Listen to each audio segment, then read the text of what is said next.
All right. Good morning, everyone. My name is Steve DeLaRoche. I'm the Special Magistrate for the City of Daytona Beach Shores, and this is the Code Enforcement meeting.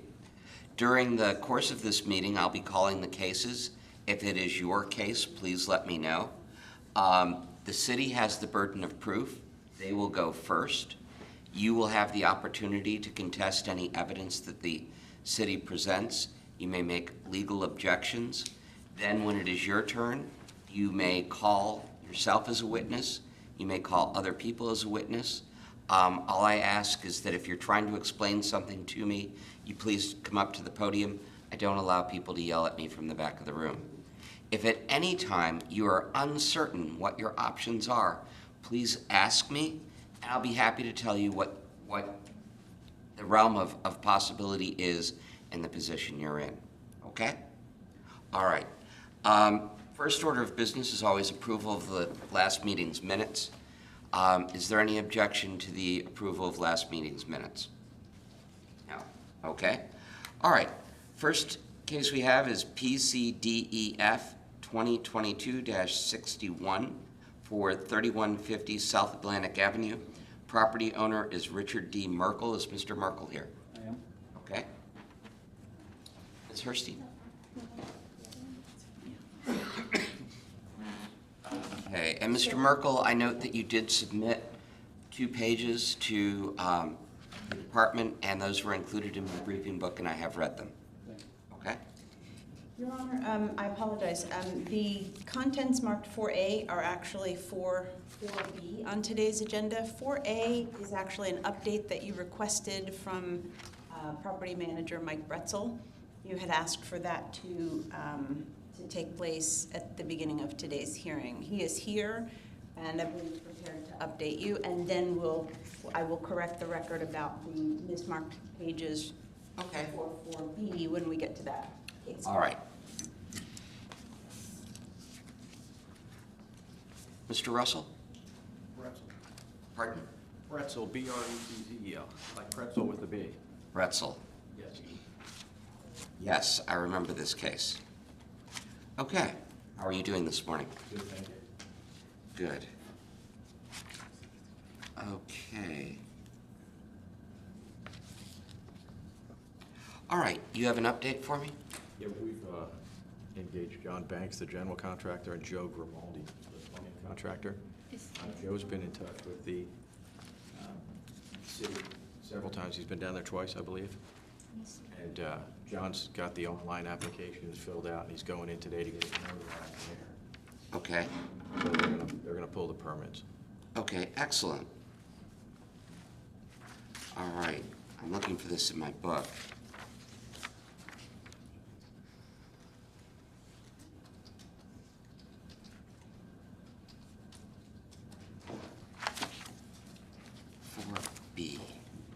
Your Honor, there were no submissions made for 4A. It was meant to be a verbal update. Right. From I noticed in the minutes from the last meeting that I had requested this.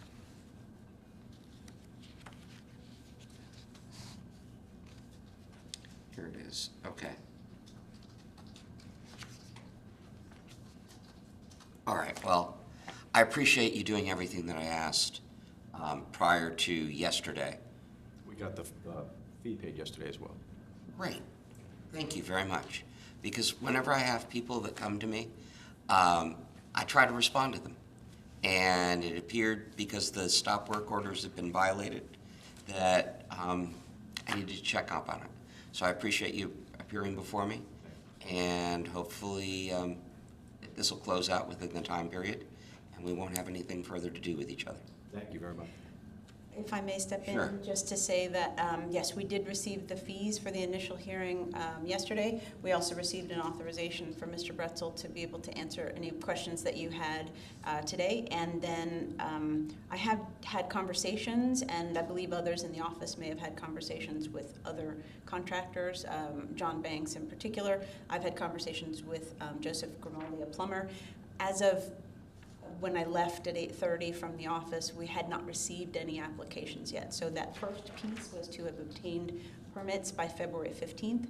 We're not quite to that point. There will be hopefully only a handful of fined days, but they are, I believe, working toward that. And Mr. Bretzel and I had a conversation before this morning's meeting to remind him that, you know, he needed to make sure the contractors understood they needed to obtain those permits in order to satisfy the first part of your order. Okay, I understand. Full disclosure to both of you, I do know Mr. Banks. He belongs to Oceanside Country Club, and I occasionally play golf with him. It doesn't mean that I give any special consideration to him. That's understood. Thank you, Your Honor. Okay. All right, thank you very much. Thank you. You can stay or you're free to leave. Thank you. Yep. Okay. All right, Mr. Merkel, I believe we're ready for you then. I get to go first. I'm sorry. I'm glad Mr. Merkel is here today. And I apologize in the future, Your Honor, I'll give you a summation from the city's standpoint. Had I given you something 2 days ago, it would not have reflected a lot of what happened. Okay. Since it happened yesterday, but I could give you a verbal update next time. All right. I'll make- Why don't we start with the formality? I'll swear you in. Do you solemnly swear to tell the truth, the whole truth, and nothing but the truth, so help you God? I do. Okay, please proceed. There's that S2K that I remember this case by. Okay. So this is a second compliance hearing for a case that began in October of 2020 when the building official noticed a stack of drywall at this townhome and no building permits. The initial hearing took place for the case July 21st, 2021. The property was given until October 19th, which was basically 3 months to bring the property into compliance, or fines of $200 per day would begin. He needed to obtain a building permit and an electrical permit. Normally, we would have wanted the property owner to finish the job in that 3 months, and that's why we had requested 3 months, not 3 months to obtain 2 permits, but 3 months to have completed the job. This order only required that the permits be obtained, and so that's, you know, ultimately that's the bottom line, and that's what Mr. Merkel needed to do within that time frame, was obtain those 2 permits.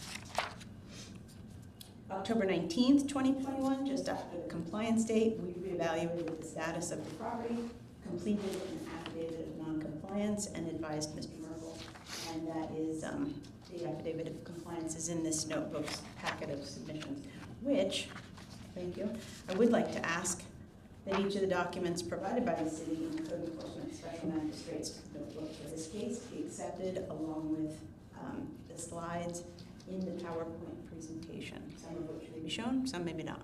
Okay, Mr. Merkel, were you provided with a packet I by am. the city? Do you have a legal objection to anything in it? No. Okay, then it'll be accepted into evidence. Thank you, Your Honor. The property was found by you the good service was achieved on the notice of first compliance hearing, which was sent out after the property was found to have not complied with that order and was brought before you for that first compliance hearing on December 1st of 2021. You found that the property had remained in violation and fines of $200 per day were imposed, and along with additional administrative fees of $85.53, and an order imposing fine and lien was reduced to writing, was given orally that day, verbally that day, and then reduced to writing and sent to Mr. Merkel. March 3rd, the building permit was issued, so 2 of the 3 violations remained. Those pertained to the electrical permit needing to be obtained. That electrical permit was obtained on August 5th, 2022. Full compliance was achieved when the electrical permit was obtained. We've since had conversations about permits, explaining about the accrued fines and what a second compliance hearing is for and what it can entail. Mr. Merkel has worked to get ready for today. And we did attempt to bring this before you for there is an affidavit of ultimate compliance, page 4A-3 begins that, for the August 5th, 2022 compliance date. Mr. Merkel was originally noticed for the January 19th hearing. As he'd been out of town for some time, we discussed that it was perfectly acceptable because the property was compliant with the order that he could continue without the city protesting to today's hearing, and so that's what was done. And you issued an order continuing the hearing at the last meeting. And so we're bringing the property before you today for a second compliance hearing to consider $57,800 in accrued fines for 289 days of non-compliance, unpaid administrative fees of $85.53, with additional fees being requested today in the amount of $128.03. And you can see the affidavits for the fees starting on page 4A-31.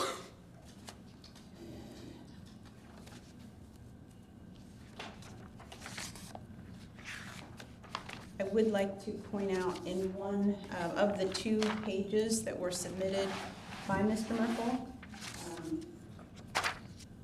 carefully thought out pages. I just would like to, on page 2 of the 2 pages, section C, number 4, B, 1 and 2, we're describing that electrical permit application, just in order to make sure that the record is kept correct, or that I can correct it when necessary. The filing application for the electrical permit was February 11th, 2022. The permit, we called the contractor and told him that the permit was ready to be obtained on March 15th, 2022. And once we do that, we are saying we've got everything we need. It's ready to be picked up. The contractor has options, can come in him or herself to obtain the permit, or can give limited power of attorney, which is a simple 1-page form, to let somebody else pick it up. And different contractors do it different ways. Some keep those on file with us so that they don't need to fulfill a new one each time. In this case, there was not one on file, and ultimately, unfortunately, there was a delay in picking up that permit because I believe that Mr. Merkel wanted to do it, or the electrical contractor wanted him to do it, and it took us that amount of time for that power of attorney to be obtained. Okay, is the permit considered issued when it is approved or when it's picked up? When it's picked up, Your Honor. Okay. And I would also like to, at this time, bring the building official up just to ask some questions for the record, as he was involved in this case. Just so that I'm clear, it was issued on March 15th and not picked up until August 5th? It was ready to be issued on March, I see that date is there. We actually called the contractor. We do have the permit itself here. We called the contractor on March 17th to say your permit's ready. So sometimes it might be readied by the end of a day, and we don't call the next day. It just depending. If we know that an office is going to be closed, it's 4:30 already, then we wouldn't. We called on February 17th, and it was not obtained until August. Okay. And All right. obviously there may have been some confusion about what triggered compliance, but we're always ready to discuss that with anybody who wants to know. Okay. You solemnly swear to tell the truth, the whole truth, and nothing but the truth, so help you God? Yes, I do. Please state your name. Steve Edmonds, I'm the building official. I've been here going 20 years next week. Congratulations, that's great. Congratulations. Steve, have you had a chance to review this section of the notebook submissions and the packet preparation for this case? Yes. Okay, and do the items that are contained, that are associated with you or that you created, do those accurately reflect the record and the records that you created? Yes, I do. And have the facts as they've been stated to this point reflect your accurate or your understanding accurately of the facts of the case? Yes, I do. Do you have anything that you would like to correct, anything that you'd like to add? No, not at this time. Okay, thank you. Okay. Mr. Merkel, do you have any questions of either of the city officials? No, I don't. Okay. All right, thank you. Thank you, Your Honor. Sir, it's your turn to present. First, let me apologize for not being completed on time. When we got the order, I remember you asking, would I be able to complete it in the time frame given? Right. And I thought fully that I could do that, but misunderstanding at the same time a little bit of the, kind of the permitting process, quite frankly. But I went after it. I contacted after our meeting, the general contractor that I was familiar with, and we worked for a couple of months at least trying to get him to find time to do the permitting. I originally thought it was just I could do it as the owner, but found out from the city staff that couldn't be, so I had to get somebody to then follow that, which I had a guy who was going to do it, and then late, I can't remember the dates exactly without looking, but after a couple of months after our hearing, that failed, and then I started searching others that contacting contractors locally. The one guy I know is a Port Orange resident, and I knew him from my time in Orlando, so that's contacted someone I knew first. Anyway, he was too busy, couldn't get to it, and so went to calling people, and at that point in time, as I had separately listed, COVID became a big deal since the first time, and people were not getting out. My wife has a immunity or a immunity deficiency issue or syndrome, lupus, so we became very careful about people in the house. Understandable. And although I'm not here all the time because we have a house in the Villages, so I would come back and forth sometimes. But during the weekends, typically we would try to come back over here. Anyway, so we just kept some precautions around the house. And, so then, and by the end of 2000, COVID ramped up where they had kind of shutdowns and everybody was restricted, mask mandates and all that stuff. So things got stalled at my house. I had one guy doing work at my house, but a trim guy. He was doing flooring. He did some trim work around the house that needed to be done. So he was in and out, but he was a single guy, and we knew who he was, his friend, and so we kept close connections with him about COVID. And so during the time of 2021, he was there, often during the week when we weren't there, and not there on the weekends because he didn't work weekends. But so he did trim work. There was no, and I saw in the report that a neighbor said there was tubs and toilets and stuff in the yard. I assure you that we didn't do any. No, it said there were not toilets and stuff in the yard. Yes, it was in the negative. Oh, I thought it was positive. No. Yeah, so there's been no trade work happening in the house except for until we got the permit. And if you recollect, my violations for what they were having done some electrical work in the panel that hadn't finished. And well, we'd done some work in the panel, needed to be inspected. And it was done by a qualified electrician. And then I had installed a door before I got the permit.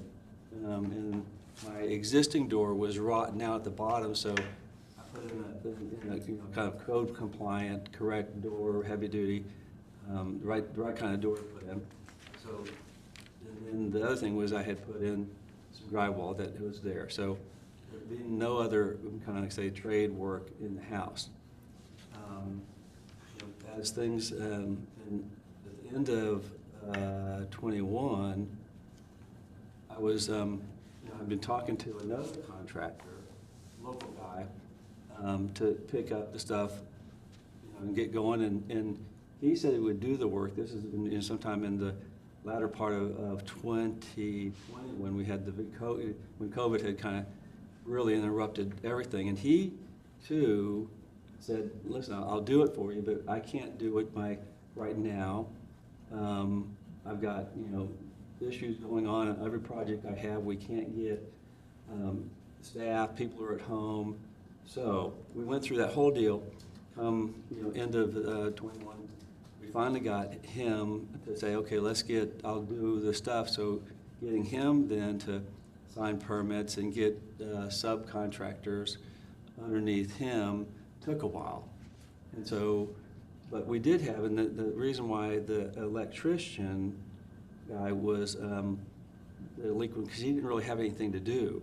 That work in the panel had been done, and so, and I didn't understand myself initially, at least I don't recall being told that that was until later on that we had to get him to issue POA or something like that to either pick us permit up, and because he's out of Orlando, he's not here very often, and so that's kind of why I didn't really realize that he had been noticed to come pick it up. At least I don't recall until a point in time where I got notified of it, and then I ended up having to get him to sign a POA so I could then pick up the permit. Right. What I'm concerned about here is I ordered you to get the permits, not do the work. Well, and so that was the problem. I needed to get guys to do the permits for me, so that I couldn't pull it myself. I thought I could pull the permits myself. When I said, we can do it, I was thinking I could pull a permit. Okay. Let me help you out here. There are two things I'm concerned about. One is you're encountering all these difficulties, but you didn't communicate with us that you were having these difficulties. All it would have taken would have been a letter or an email and a request for continuance of time, and explain the situation. Second, $57,800 is a whole lot of money. It's the type of thing that I abhor local governments finding a homeowner for.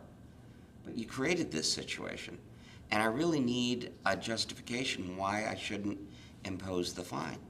Well, I was this COVID was a big deal to this country, to my family. I know, I was here. And so it was a big interruption. I apologize for not being more communicative. I'm in and out of town, and I was kind of confined in the village a lot with my wife and kind of there. And so I should have been more in touch with the city. And I just lost with all the COVID thing and everything that was going on in my life. It just became hard to get guys that when I was contacting, the people I needed once I learned the deal, I couldn't get them to do the work. I couldn't get return phone calls. I couldn't get them to engage. So I spent a lot of time trying to make it happen, but without a lot of help from the guys I needed or people that I could find. And even when I tried to, when I was, had a guy say to do it and he said he couldn't do it, I again tried to reach out to some other contractors by phone just to see if I could get someone else to do it when he said he couldn't, and with no success during that time in 2021. I fully understand where you're at. It's not the first time I've heard this story. But at $200 a day, email is free. Well, I didn't know it would stop it. Pardon? I didn't realize that just a simple email could have stalled the process. Well, it might have. It might have, we would have possibly granted you an extension had you asked and explained what the problem was. I'm kind of stuck with what I can do to help you here. Because the fine is imposed at $200 a day, I need some sort of mathematical formula that would justify a reduction. Well, I'm not sure if I have a mathematical formula for it, but my violation for what it was is work that had been done, and I couldn't get guys to get the permits I needed. I understand that. I understand that, but now we're 3 years later, or 2 years later. Ms. Herstein, do you have any questions for him? I would like to correct the record in one way, if I may. Sure. And then possibly offer something for Mr. Merkel. But basically, had Mr. Merkel approached us and said, I need more time from the order that was given, we would have said what we always describe about keep track of your notes, why it took you longer to present at today's meeting, that we wouldn't have been able to bring his case back before you in the interim to request more time. And so in that, he didn't miss out. Possibly communicating more with the city might have been helpful, but we still wouldn't be in a position to say, please reduce it by X amount. But I think that's what His Honor is looking for. You were delayed this many days because of COVID, and the, you know, maybe more specifically, what about COVID? And you were delayed this many days for any other specific reasons. That's really what I think he's looking for when he's asking you for a mathematical formula. And I hope I'm not out of line by No, you're not. by saying it that way, but I'm seeing a very large fine. I'm seeing, you know, I'm seeing you poised at the second compliance hearing to offer a reduction, but I'm also seeing you not giving, not making specific requests regarding specific numbers of days that could be backed up by what you've provided and possibly used to grant a reduction.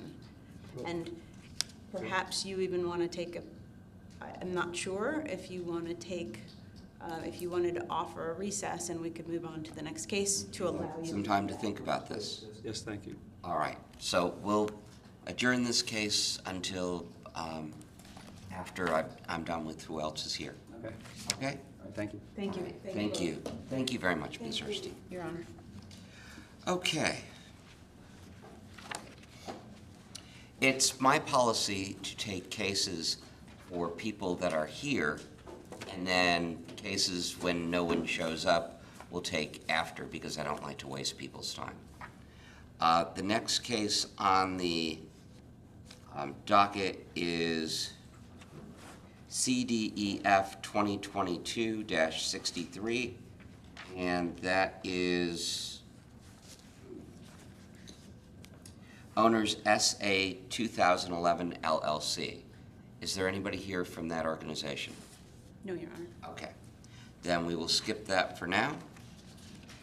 Then we have PCDEF 2022-55, which is Oceanside Inn Condominiums Association. Okay, there is somebody here for that. Excellent. Okay, then we'll take that one now. Thank you, Your Honor. I'd like to ask that each of the documents provided by the city and the Code Enforcement Special Magistrate's notebook for this case be accepted as evidence, along with the slides in the PowerPoint, some of which are about to be shown. Okay, and ma'am, are you a member of the Florida Bar? I am. And your name is? Leanne Wagner. Okay, Thank you. thank you. Ms. Wagner, have you had an opportunity to examine the packet? Good morning, Your Honor. Good morning. I have. Nice to see you. You as well, thank you. Do you have a legal objection to anything in the packet? I do not. Okay, then I'm going to accept it into evidence. If you'd like to sit closer, I don't know how you're going to conduct this, but if you're going to object or something like that, it'd be easier if you were sitting there than way back there. Certainly, no problem. Okay. All right, Ms. Hurstein? Thank you, Your Honor.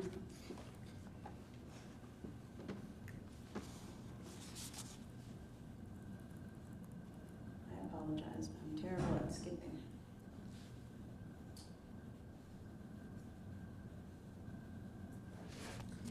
Your Honor, this is an initial hearing for a condotel which had been taking on a remodel of their interior. Right, we continued this from last month. Yes, the first floor of the common areas. There were stops and starts along the way with that, and a massive stop work order, which you see in this packet, for work started without permits and/or that was not consistent with the submitted plans. And then there were other contractor changes along the way. A lot has been done. Some of it was done with permits and some not. And this was an attempt, in addition to some concrete spalling, which wasn't being addressed, request. This was an attempt to move forward with some of those permits. And so basically, after a complaint in August, Steve Edmonds sent a notice of violation, August 2022, for permits the contractors wanted to no longer be associated with, and that pertained to the bar area, which was one particular area of the first floor remodel that had not been included in the overall permitting. So the contractors wanted to pull away from those building, electric, and plumbing permits, and for a spalled concrete ceiling which had been covered up by a drop ceiling, unfortunately, so it was no longer even visible. In addition to not being addressed, it was covered versus being repaired. Good service was achieved to the addresses of record for the president and treasurer as listed on the Sunbiz documents at that time when the notice was sent. You can see the notice of violation starting on page 5B23 and service evidence starting on 5B26. We did not hold September, October, or November, December code enforcement special magistrate meetings. So we did bring this case for that initial hearing in January after no forward progress was observed regarding any of the 4 violations. A statement of violation, request for hearing, and notice of hearing were prepared and sent to the new association president and treasurer. Good service was achieved on that mailing, and the statement of violation, request for hearing begins, and notice of hearing begin on page 5B-30, and service evidence begins on page 5B-36. And I'd like to point out for the record too that unless the property appraiser address or board officer addresses are updated to be more specific with either a unit number or an alternative place to mail them specifically to individuals, they do just go to the office without a unit number. That had been something that had been brought up. Okay. And I wanted to point out that they were sent to the addresses provided in those places where we are instructed to look for them and use, instructed by the statutes. Attorney Wagner requested a continuance from the January hearing for today's meeting. There were people out of town, board members who were going to be out of town. There were also, it was a fairly tight time frame, and they had planned to have an engineer there that week. So the city did not oppose the continuance to the date certain of today's hearing. We did not want to put it off longer than that.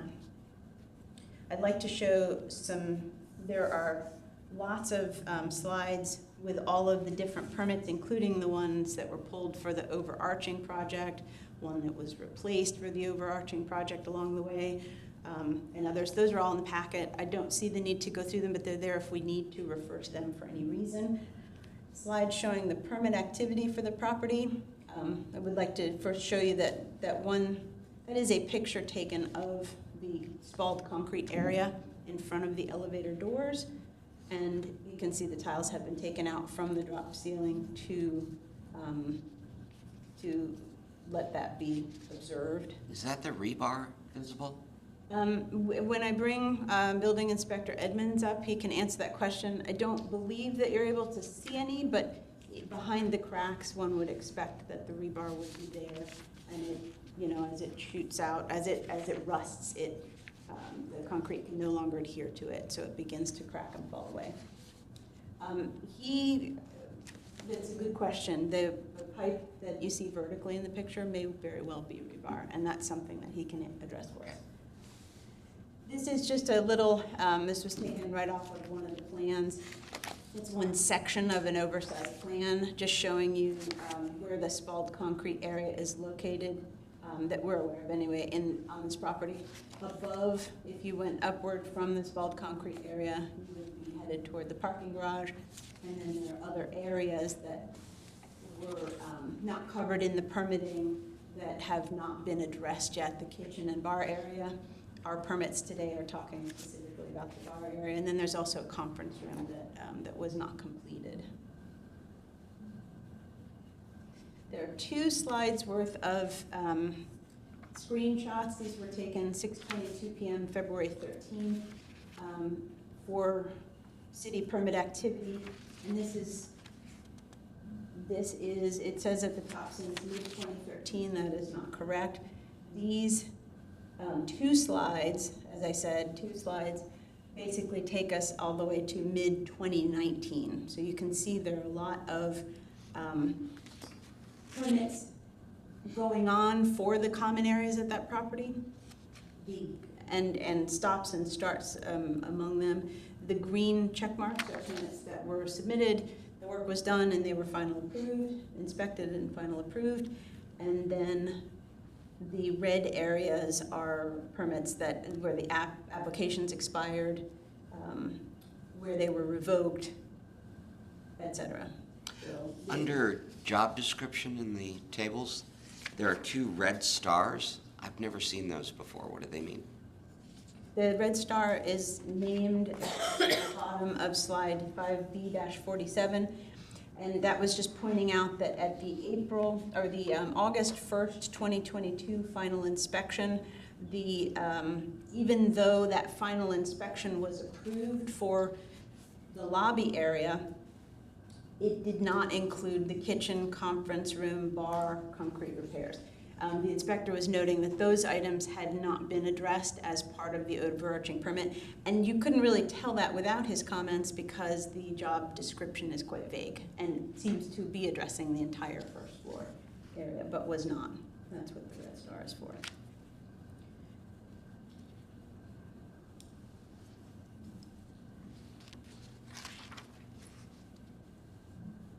I have a request for violation finding, but I'd like to ask Steve Edmonds to the stand, please, so that he can be on record for this case. For that, Ms. Wagner, do you have any questions for Ms. Hursti?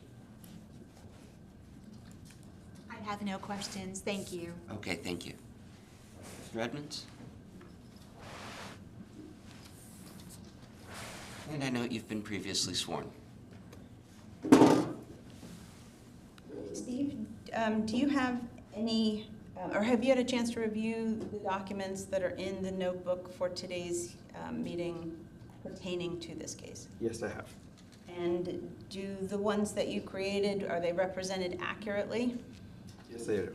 And anything that you were involved in inspection-wise, stop work order-wise, do those all accurately reflect what you made? Yes, they do. Okay, do you have any updates or corrections to any facts as they've been presented today? I can give you some brief history on some of the pictures and some of the, okay, that's fine, we can start that And one. just page down. But that first one that you were talking about, you were asking about if that's rebar. The ones that are horizontally in the picture, those are rebars that are in the slab there where the spalling has started and pushed down the concrete. The 2 lines, that's actually electrical wires where there was a conduit, but the conduit's completely rusted off and there's no conduit anymore and the wires are just hanging there above the ceiling. And I think that's what, I think the other one on the other, by the edge of the picture on the right is actually a piece of rebar. Okay. How old is this building? I think it was built in the 50s. And 60s, somewhere in there. I asked you last month, under structurally flawed, is there a danger of collapse due to this? Well, I am not a structural engineer. Right. My experience in these is the good things about this is there is a, we can look at the next picture. I think it was. Air down. You can see on either side of it, where the bathrooms are, that's a block wall there, and on the other side is a shear wall for the elevators. So it has that span, the span is being kept short there, so that's what helps, in my opinion, not having where it was as dangerous. I mean, it does need to be repaired. It can become dangerous. At the time, like I say, I have not seen it in months. Since that August, like I say, I have not seen it, so I can't tell if it's getting worse or anything like that. And that's why we're concerned about, was moving this forward at the time, was to get this going. They can actually also come in there, which would be one of my recommendations, come in there and do some temporary shoring, just to support it, if they haven't already done it yet. if you can see where the yellow line is, the reason this was not done before is because they had a wall where that yellow line was.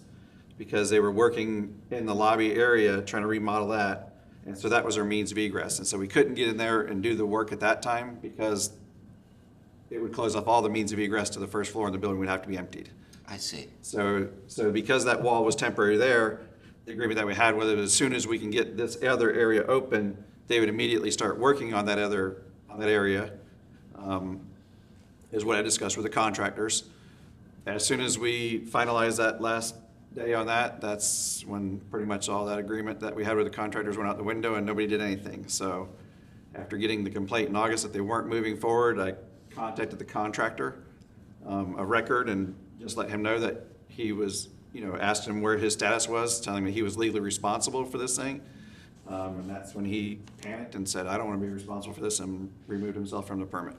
I see. Okay. Ms. Wagner, do you have any questions for Mr. Edmonds? I have no questions for Mr. Edmonds. Thank you. Okay, thank you.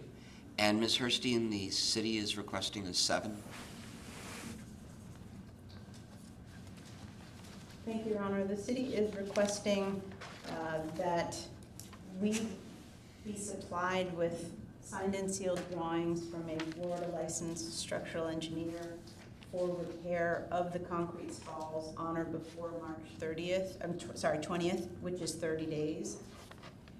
And that the violations be wholly corrected as identified A through D on or before June 16th, which is 120 days. What I had just heard from building official Edmonds leads me to also ask that with that structural engineer report by March 20th, that the engineer identifies any areas that should be shored and that shoring take place within that 30 days also.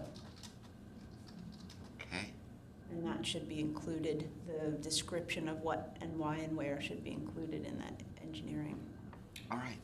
Thank you. Thank you, Your Honor. Ms. Wagner, do you have anything to present?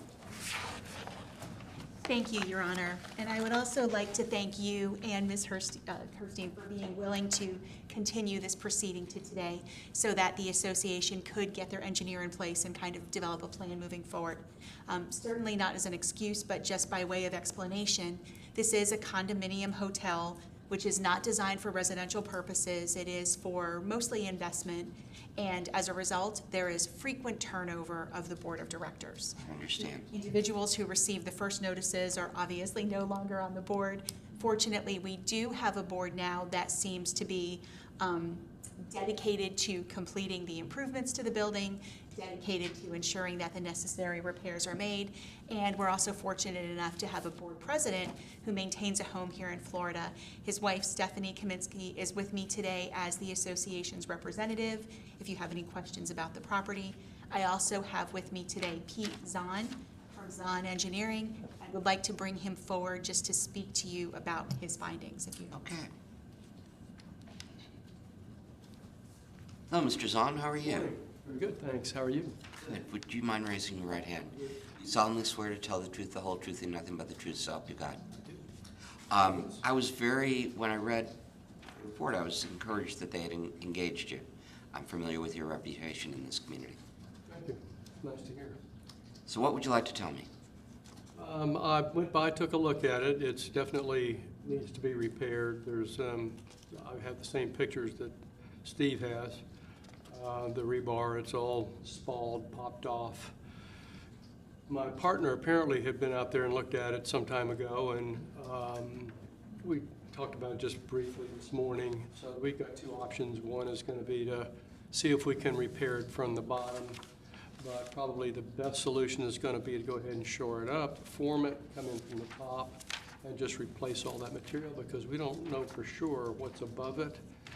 And the picture that I have shows the rebar just in terrible condition, so that typically what we do is we chip that back till we find solid rebar, then we lap in new steel and then pour the concrete over that. So Okay. I think Leanne told me I've got a month to get the permit drawings. That shouldn't be a problem. We'll get those completed and turned in. I don't know about the time frame on the contractors because they're on a different schedule. The big guys aren't going to do it.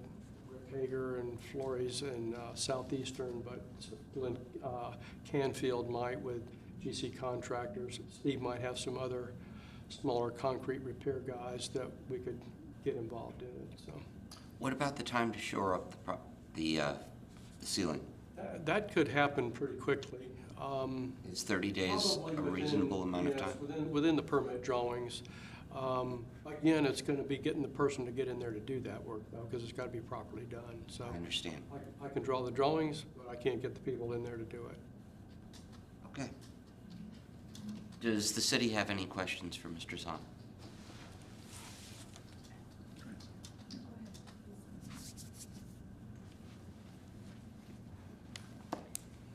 Thank you, Mr. Zahn. You bet. If you were looking at this job, if it were on your property, what would you be hoping for a time to correct? The permit drawings within 30 days is reasonable, and I can control that. And then we're going to put the plans out for bids and get bids in. We give them a few weeks to bid. And then there'll be a time frame. Typically, when we get a bid, there's going to be a time frame associated with that. We would probably put a response within 30 to 60 days because we know that it's a critical time frame. And then we'd have to review what the contractor had to say about whether they can meet that time frame or not. You know, I can't control what they're going to do time-wise. Typically, on a job like that, I would say 6 months would be enough time, beginning to end, to go in and do the work. Probably 4 to 6 weeks is enough time to schedule and actually do it once they're scheduled for the work. Thank you, Mr. Zahn. And so what I'm hearing is basically that the 30 days for the drawings is perfectly acceptable. How about the shoring? 30 days after that, is that reasonable I think for the that's shoring doable. to? Okay, doable is It's just that important.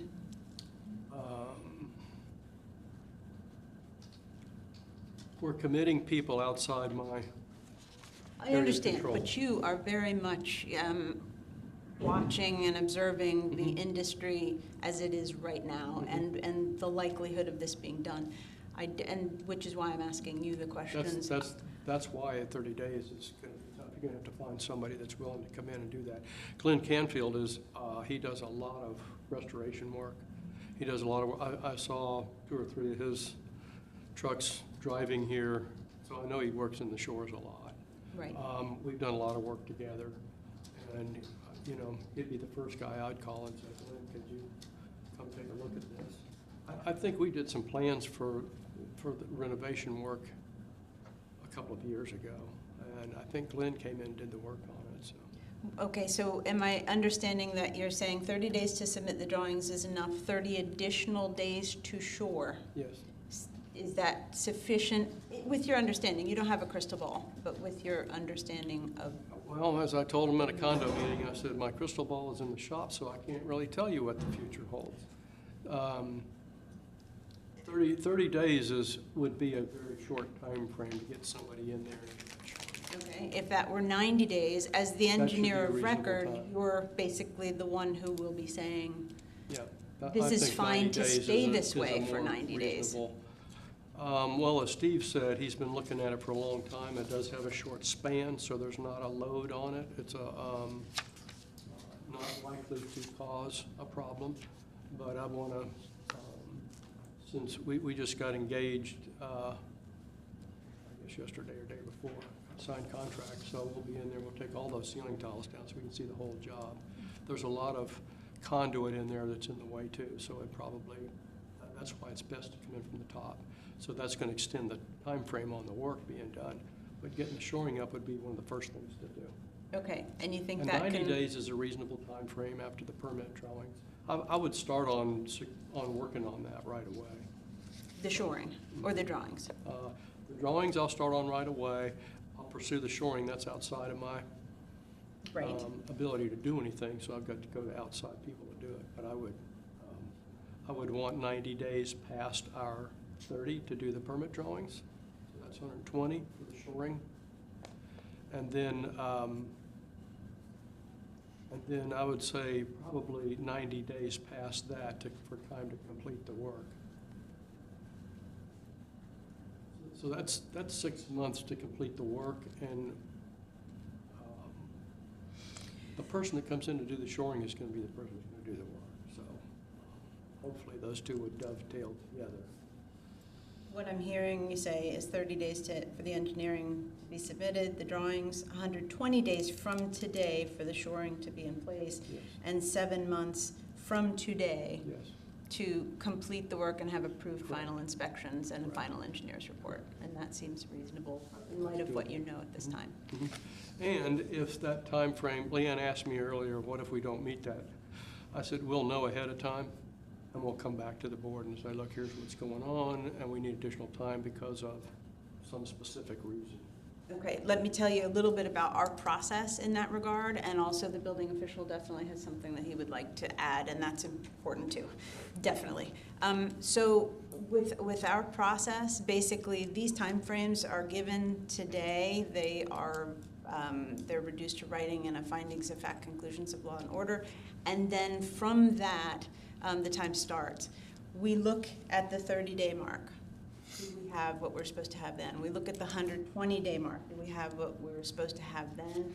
And then we look at the 7-month mark. And if any of those are not met, the time frame, there's an affidavit of non-compliance and sometimes also an affidavit of compliance partial if it's partially done. And then the fine starts to be recorded as, not recorded in an accounting sense, but it starts to be noted as, yes, and it accrues. So it's not until the end where full compliance has been achieved that you're invited back for a second compliance hearing, which is when you talk about exactly, we were delayed by this much for these reasons. So anything that has accrued, you have the opportunity to say, I didn't know I'd need more time, but here's why I did.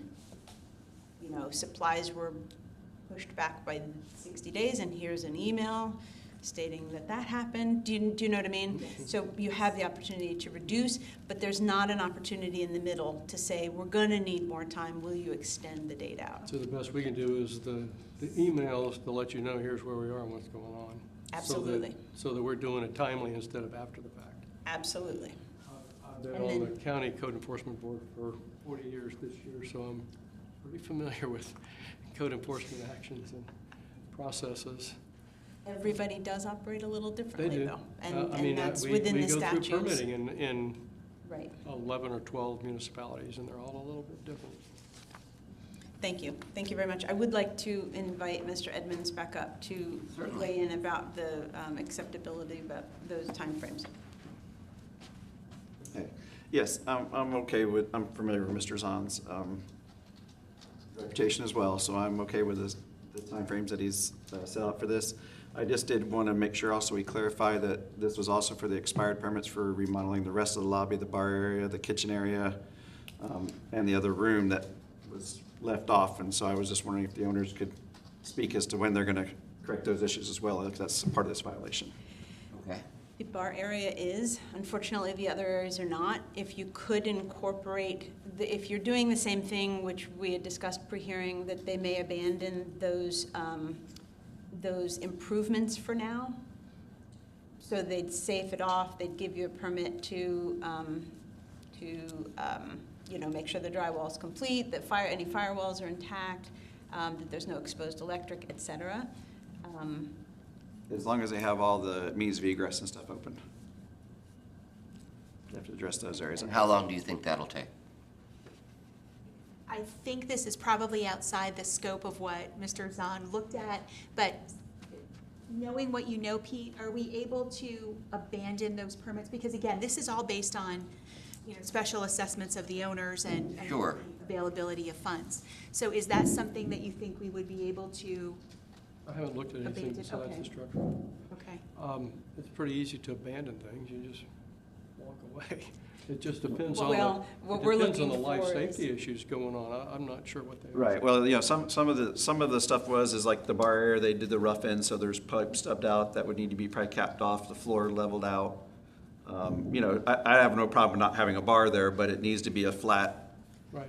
area, and like I say, I'm not I mean, sure I where can it take was a look at left. those, But my area of expertise is not plumbing, electrical, aside from just what we run into. So it would really basically just getting the permits to cap off any of the unused elements and remove it Okay.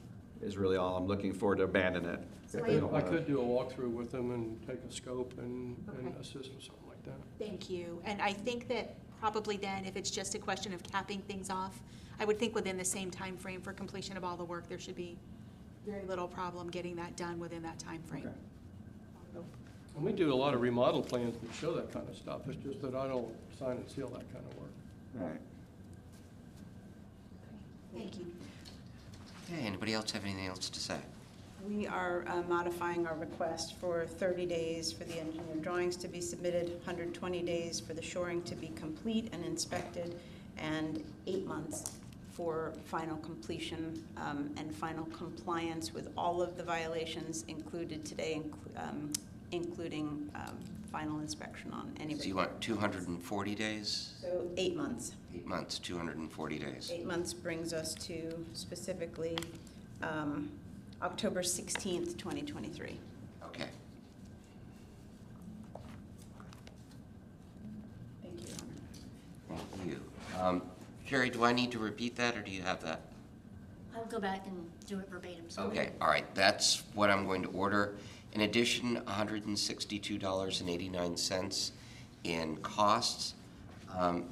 Ms. Wagner, can your client pay that within 30 days? Yes. Okay, and that's within 30 days. Do we direct that to the city clerk, or is there a certain department where that should be sent? Goes to the code enforcement office, so if you bring it to the second floor of City Hall, anybody at that window can accept it for you. Thank you very much. Okay, Thank you for your courtesy, Sheree. thank you very much. You're free to leave. Mr. Merkel, you seem to be the only person left in here.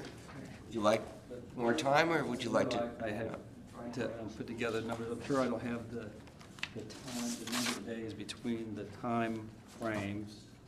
But, you know, I'd like to request to plead, that from the initial date of July the 21st, when we had the hearing, when I thought for sure, when I told you that I can get it done in 90 days, I thought I had control of it. I didn't. I see. Because I thought I could get the permit, and I could get the electrical guy to do his thing without going through, and it got complicated, quite frankly, when I did go to get with the city, is that the permit required me to get other disciplines involved which weren't part of our conversation, because we had the mechanical and it had some HVAC thing, so we adopted, kind of rolled everything into the permit application. So we permitted everything.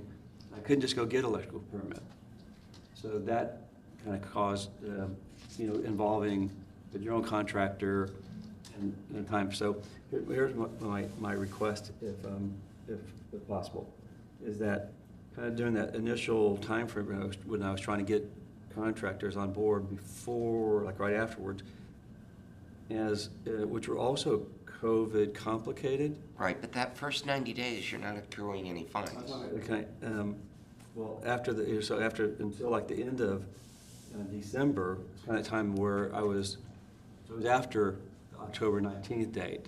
It was continued until the end of December, when I thought I could get a contractor on board. And then, I don't have exact dates, Your Honor, about the COVID thing. I just know it went on, it raged for a year and a half in my world, in everybody else's world, I think. So, but once, if possible, once we got through COVID, and when we finally got a contractor to get going with me to get it going, and I would say in round figures or approximately, the date is not exact, because it was conversations and I wasn't recording all the time, but that happened really at the beginning of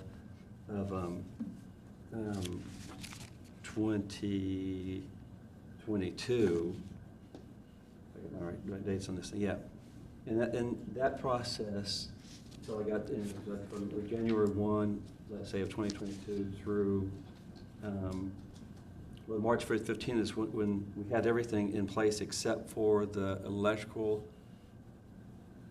permit because of the, I thought well, I didn't really realize that that was holding up us having met this completion time for having gotten the permits in place.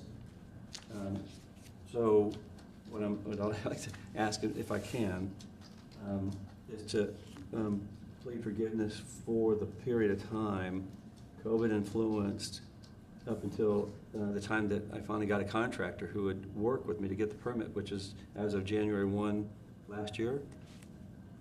And through, I'd like to ask for March 15th, which is when we had the permit, last the left guy who, I didn't really realize myself that he was holding up the stop of the clock on the penalty, if that makes sense.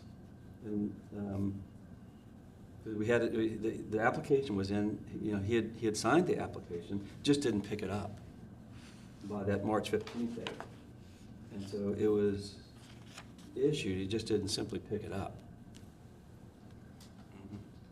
So So then I guess if I boil it down, if we could forgive the time frame, which was complicated with COVID, front end, and as I got to the point where I could get it going, look at that until the permit was issued as my pittance for not having it done permitting. Okay. Well,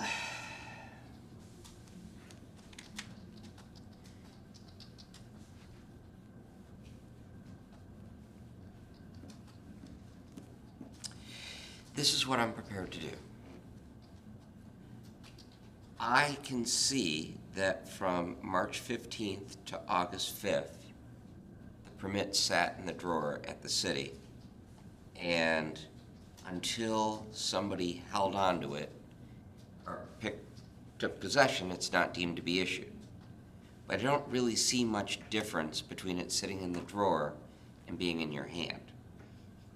So what I'm going to do is I'm going to forbear 5 months of the fine, which is 150 days, which is $30,000. So I'm going to reduce this to $27,800. I know that's a lot of money. I'm not happy about it. But it's the only thing that I could concretely lay my finger on to help you out with this. How long do you need to pay that? It is a lot of money, Your Honor, and can ill afford it at this point in time. Would it be appropriate and okay if we were able to forgive part of this COVID period? Well, you haven't given me anything that I can hang my hat on. You're just saying COVID. Well, it was, You haven't named a contractor that you spoke I to. can tell you who I spoke to, and probably one of them would have been could have come today if I would have thought to bring him. But the first guy was a group called Bricks Construction, licensed contractor, and that was one that I worked on during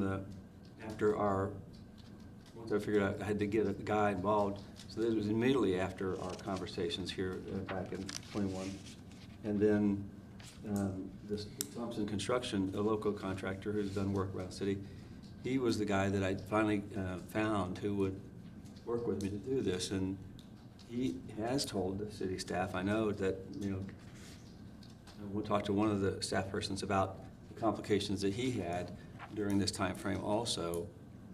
Date specific, I don't think so, probably in general, the complications he had, working, not just for me, but in general.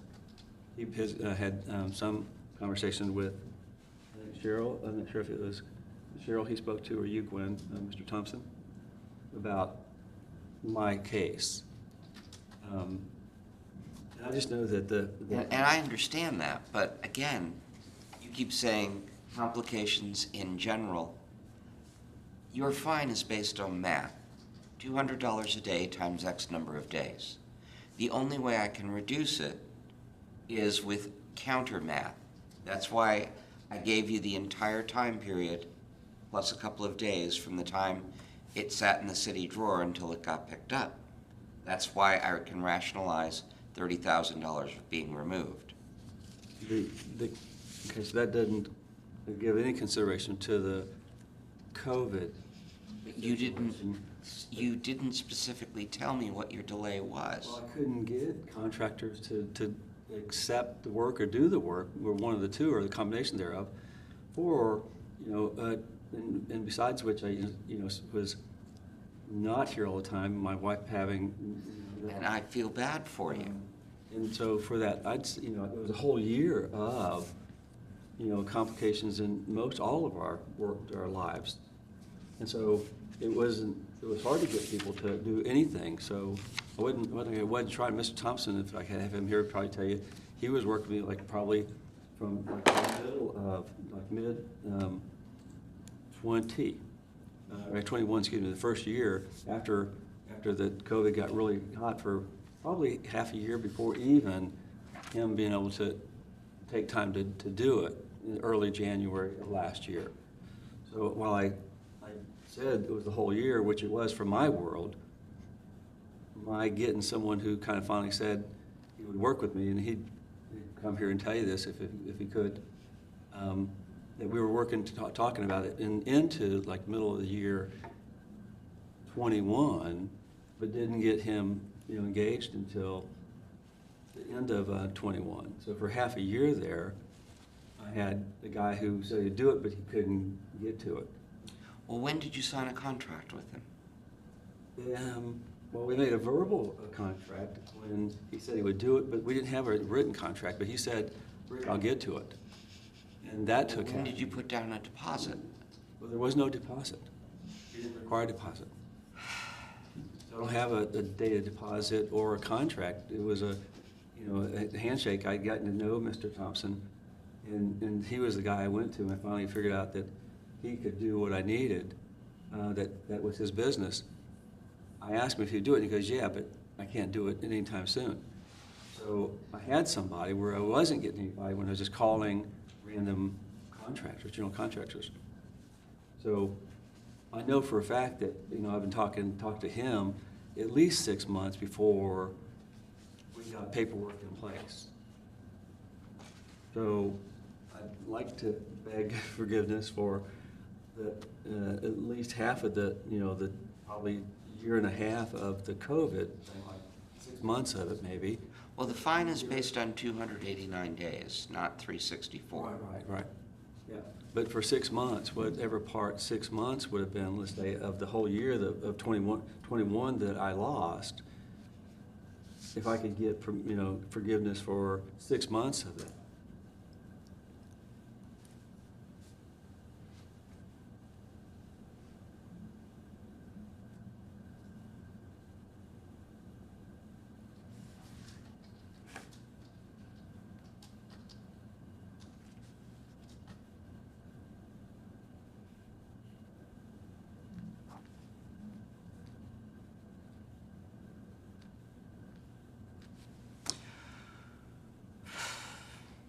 All right, Mr. Merkel.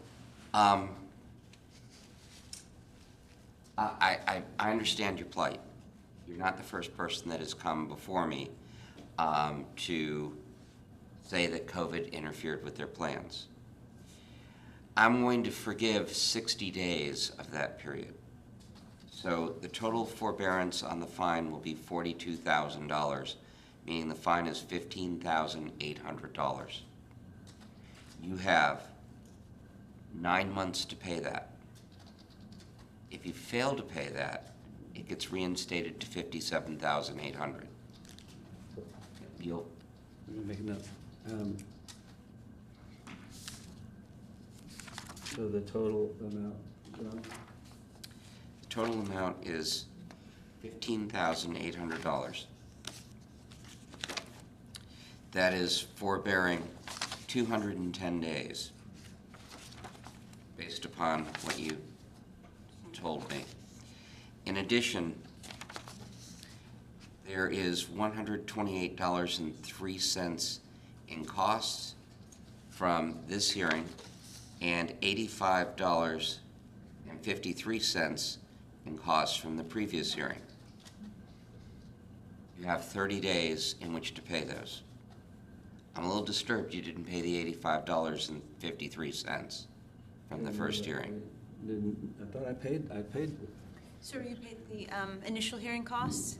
There's a first compliance hearing cost, and that's the 85 and change, and then there's the cost for today. Okay. The total's $213.56. Okay. Within 30 days. Paid that today. Okay, so do you understand you have 9 months to pay the $15,800, or it goes back up to the $57,800? If you fail to pay the $213.56 within 30 days, it goes back up to $57,800.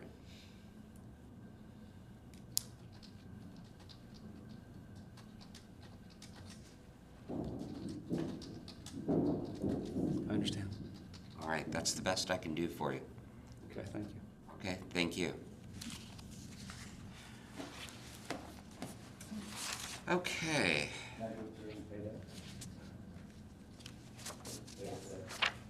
I'll make you a quick note. If you mind taking a 2-minute recess, I'll give you. No, not at all.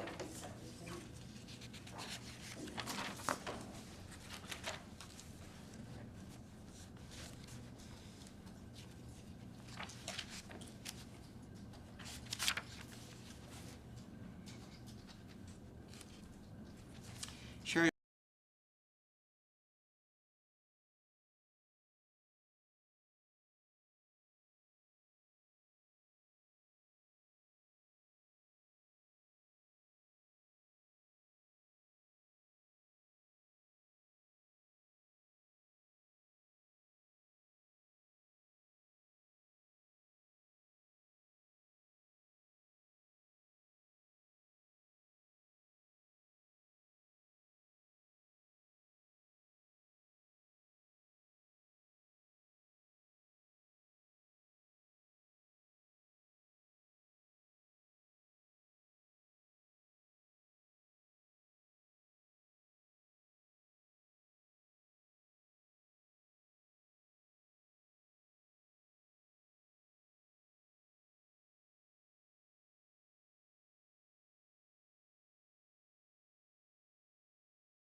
Okay, ready to go again?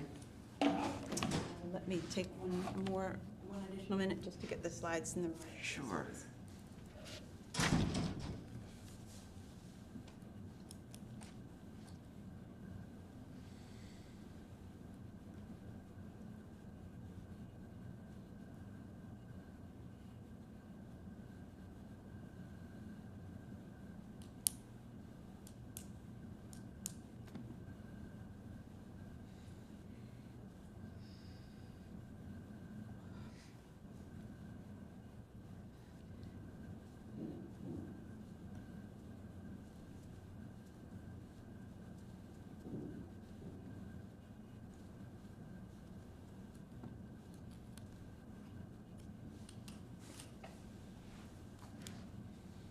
Thank you, Your Honor. All right, thank you. Case number CDEF 2022-63, property owners SA 2011 LLC. Is there a representative here? Okay, there is no representative. Ms. Herstein, you may proceed. I also note this is a vacant lot. I don't remember having a vacant lot prior to this. We have a couple. Have we? We have a few. Okay. I don't know that I've brought you any, but we have some. Okay, I think this is the first vacant lot I've had. And I happen to know a great deal about Brazilian pepper trees because, yes, we're eradicating them on the golf course in charge of the Greens Committee, so. They're tough. They really are tough, and they grow back too, if you don't really take care of them all the way down. Yep. Okay. This is an initial hearing for a oh, no, I apologize.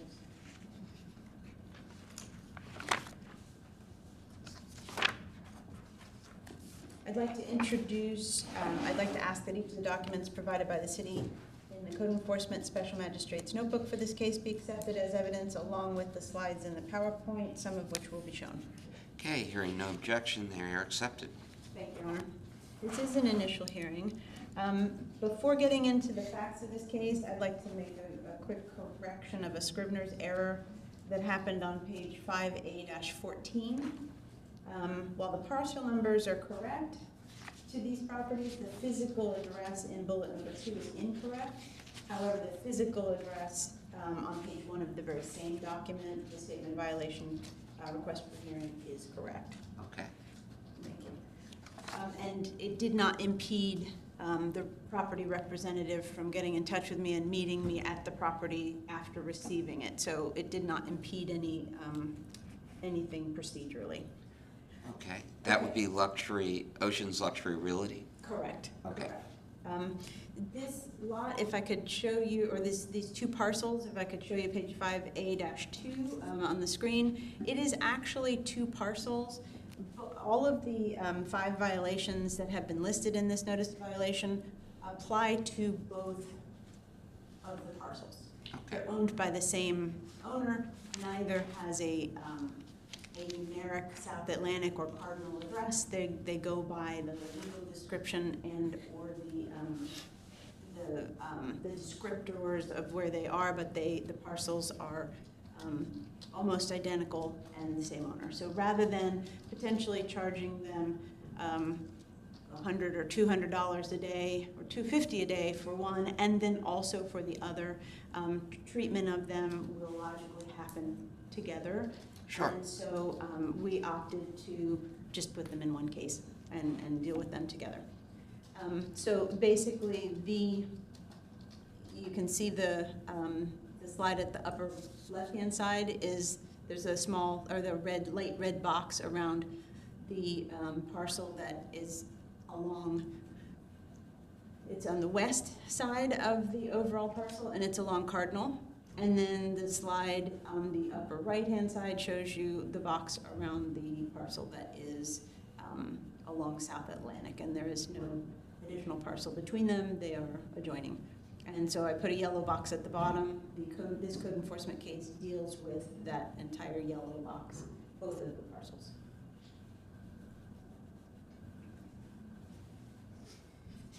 The initial hearing for this property, this is an initial hearing for a property that I noticed shortly after Hurricane Ian. A lot of debris was collected by that lot. If I just showed you one picture, which I will in just a minute, I think it's surprising how much debris. I will say also, though, after Ian and again after Nicole, though it wasn't as necessary, is the people were out as soon as the sun came out and it stopped raining. People were out on so many of our properties already cleaning up. That's how we handle post-hurricane in this area, and there was nobody, so I passed by that and didn't take a lot of note, but you take note later who has addressed what's out there and who hasn't. And unfortunately, so I noticed it right after Ian, but then also noticed later on that they had not done anything to address any of the issues, at which point I did go out and do a full inspection around the properties and wrote a notice of violation. That was in December 2022 for 5 violations, because in addition to just the tremendous amount of debris, there was also a lot of dead and dried vegetation, which could be a fire hazard. It's very dense, and there are crazy amounts of dead vines growing all over the place and dead edges of the Brazilian peppers, where you just have that maze that's created of dead plant material. Good service was achieved when the notice of violation was sent by certified mail. That is all in this packet of information. No contact from the owner or the owner rep was forthcoming, unfortunately. So in January, I checked the property again, found that nothing had been rectified or even begun. It appeared to not have been touched at all. So I checked for an updated address. Finding that everything had stayed the same, I sent a statement of violation request for hearing and notice of hearing. Good service was achieved on that mailing also. I did get a call on February 7th, about 4 or 5 days after the statement of violation request for hearing got through, and Crystal Anderson, she reached out, she agreed to walk the property with me the next day, and I think it seemed that she was also surprised at the property and the state of the property. We walked the property the following day. Crystal agreed the properties needed work, and she wanted to price two different approaches to compliance. On one hand, she thought she could go in from the 3 exposed sides, or even 4 sides, 1 to 3 feet, depending on which side, because there are different levels at each area. And on another hand, she just wanted to price clear cutting, leaving all of the palms and trees, any trees that are in there, intact. So that does require a permit so that we can go out and verify that those are kept in place, but removing all of the vegetation. Now, the vegetation in the middle is not dead, so that's not a requirement, but she is going to price doing both. I told her, I asked her how long she thought she needed. She said it could be done in a few weeks. I said that I would request 60 days today. She said she was not going to be here, able to be here today. And she said she would get on the debris much sooner. So that's good. That's something that she said she would do. I don't need to build that into the to our request today, but the 60 days seemed generous according to what she thought she needed.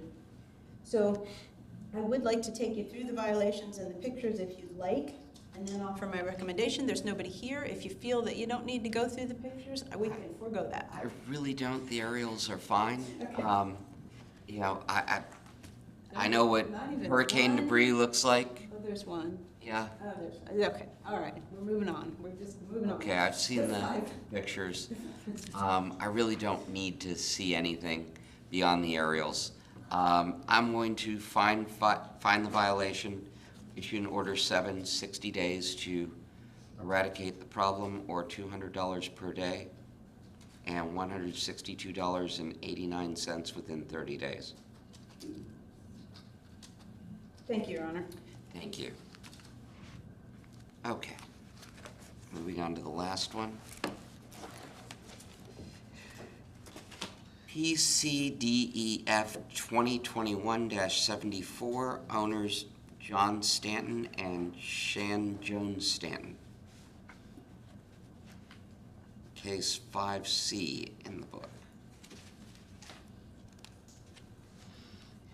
And this is a building permit expired without approved final inspection.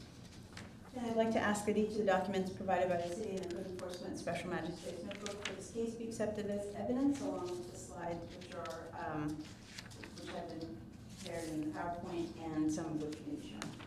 Okay, I note that there is no one here, neither the Stantons nor a representative, that the documents will be accepted into evidence. Thank you, Your Honor.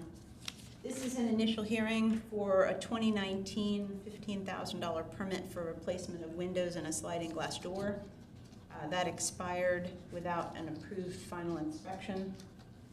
After much effort, including meaning many phone calls and emails, including good service being achieved on the notice of violation and the statement of violation request for hearing, I am pleased to say that the permit was reobtained yesterday.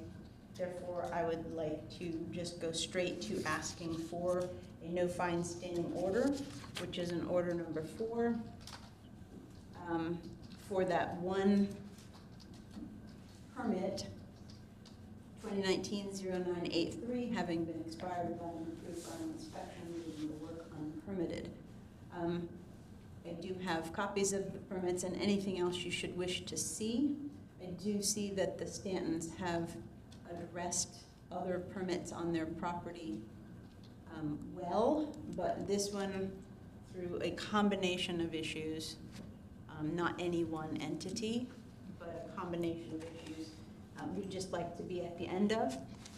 Because the permit was obtained yesterday, we cannot then ask that it be brought to an approved final inspection, but giving us in order number 4 does put us in a better position should that permit expire without a final inspection for some reason. Okay, I just have one question before I do that and close out this matter. Page 5C-3. July 12th, 2019. Inspector comment was needed permanent labels on windows in SGD. What does that mean? This was a conversation that was actually had by our lovely permit tech yesterday with the contractor when they picked up their permit. She noted for them, for their benefit and everyone's, that the stickers were not placed. There are actually stickers that are applied to the windows, and they tell you the description and the specifications of those windows, the type, the rating, etc. And those stickers were not present during that progress inspection and need to be present in order for it to be final approved.